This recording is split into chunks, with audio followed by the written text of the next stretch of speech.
We start with the method commonly taught in driving school. Drive forward parallel to the parking space. If there's an SUV or sedan in front, stop when your side mirror lines up with the front car's side mirror. At this point, the rear of your car is roughly aligned with the other vehicle. Next, turn the steering wheel fully to the right and begin reversing. Because of the full lock, the front of the car will swing widely to the left. On narrow roads, this can easily cause the front left corner to hit another vehicle or an obstacle. While reversing, watch the left mirror until you can see the corner of the parking space, then straighten the wheel and continue backing up.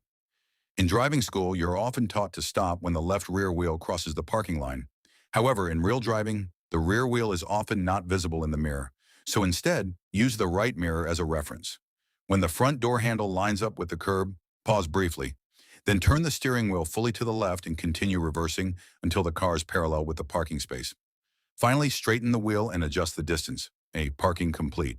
Now let's look at a more practical method. The starting position is the same, with the rear aligned, but this time you only turn the steering wheel one full turn to the right before reversing. With this approach, the front of the car swings less to the left, making it safer for narrow roads. While reversing, focus on the right mirror. When the front door handle aligns with the curb, pause briefly, then turn the steering wheel fully to the left and continue reversing until the car is parallel to the space. After that, straighten the wheel and fine-tune the position. Comparing the two, the full lock method requires 3 steering adjustments and 2 reference points, making it more suitable for wider roads.